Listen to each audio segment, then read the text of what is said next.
दोस्तों, लव कुश को सभी जानते थे, लेकिन क्या आपको पता है लव कुश किसके पुत्र थे और वह अपने पिता से कैसे मिले थे?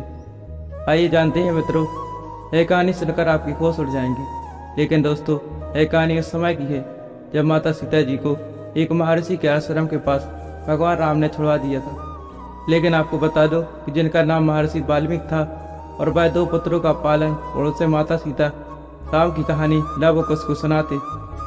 आइए मित्रों, जानते हैं कि जब श्री राम लव कुश का मिलन हुआ तो क्या हुआ। वाल्मीकि रामायण में प्रभु श्री राम के पुत्र लव कुश की गाथा का बहुत ही मार्मिक वर्णन किया गया है। सीता जब गर्भवती थी तभी श्री राम के कहने पर लक्ष्मण जी उन्हें वाल्मीकि आश्रम छोड़ आए थे। लव कुश का जन्म वहीं हुआ और वहीं उनका पालन पोषण, शिक्षा और दीक्षा का कार्य भी हुआ। लव और कुश की पढ़ाई लिखाई से लेकर विभिन्न कलाओं में निपुण होने के पीछे महर्षि वाल्मीकि का भी हाथ था। उन्होंने ही दोनों राजकुमारों को हर तरह की शिक्षा और विद्या में पारंगत किया। महर्षि वाल्मीकि ने रामायण लिखी और लव एवं कुश ने जब होश संभाला तब उन्होंने दोनों भाइयों को रामायण कंठस्थ करा दी।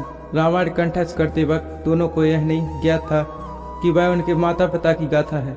वे अपनी माता को वन देवी समझते थे।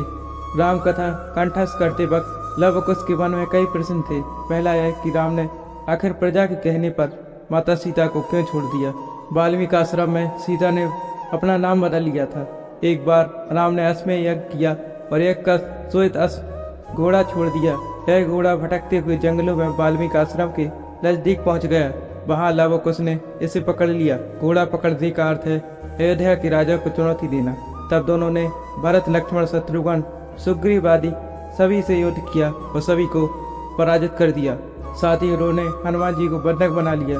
यह सुनकर राम स्वयं युद्ध करने के लिए आए और जब राम ने अपना बाण धनुष पर चढ़ाया तभी ऋषि वाल्मीकि आ गए और कहने लगे कि आप यह क्या कर रहे हैं, बालकों पर तीर चला रहे हैं। तब वाल्मीकि राम और लव कुश को समझाकर युद्ध को रोकते हैं और लव एवं कुश से कहते हैं कि तुम्हारे माता पिता के समान है, इनसे क्षमा मांगो।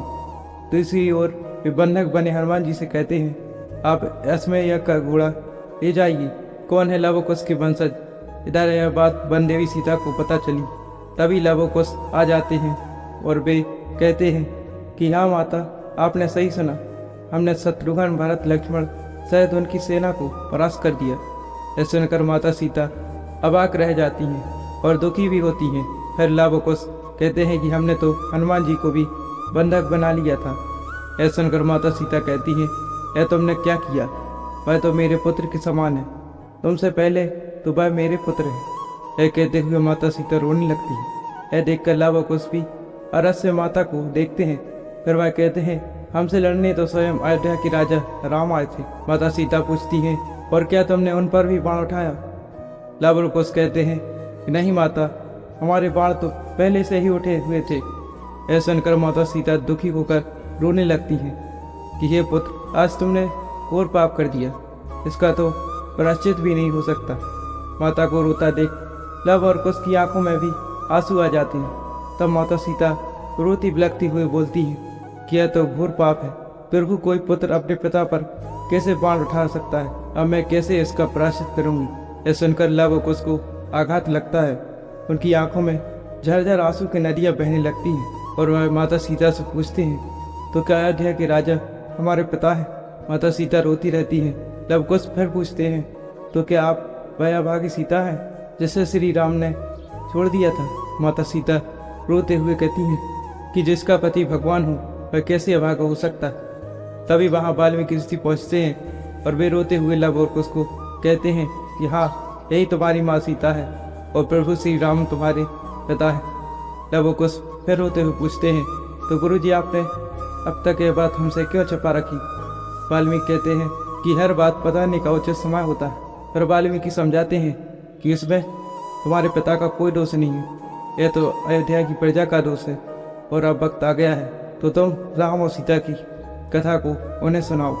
वाल्मीकि ऋषि की आज्ञा से लव कुश संपूर्ण अयोध्या में घूम घूम कर राम और सीता की कथा के साथ माता सीता की व्यथा को गाकर सुनाते हैं। यह सुनकर अयोध्या वासियों का रो रो कर बुरा हाल हो जाता है। तब यह बात श्री राम को पता चलती है कि कोई ऋषि कुमार संपूर्ण नगर में राम कथा सुना रहे तो श्री राम उन दोनों को अपने पास बुलाते हैं। उन्हें देखकर कहते हैं, अरे तुम तो वही हो जिन्होंने हमारे यज्ञ का घोड़ा पकड़ लिया था। लव और कुश उनके चरणों में झुककर उनसे कहते हैं कि आप हमारे पिता समान हैं। राजा, आप हमें आज्ञा दीजिए, क्या करना है। तब श्री राम उनसे कहते हैं, हमने सुना है कि तुम राम कथा सुना रहे हो। लव और कुश कहते हैं कि हाँ, हमारे गुरु ने हमें यह कथा सुनाई है। फिर श्री राम कहते हैं कि क्या तुम यह कथा हमारे राज दरबार में सुनाओगे।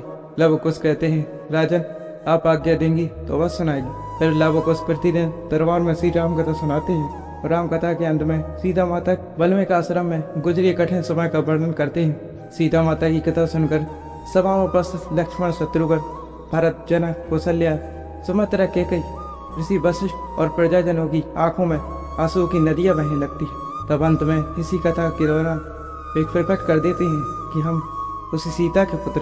यह सुनकर संपूर्ण राम दरबार दंग रह जाता है। दोस्तों, वीडियो पसंद आए तो लाइक, कमेंट, शेयर जरूर करिए और चैनल को सब्सक्राइब जरूर करिएगा। जय श्री राम दोस्तों।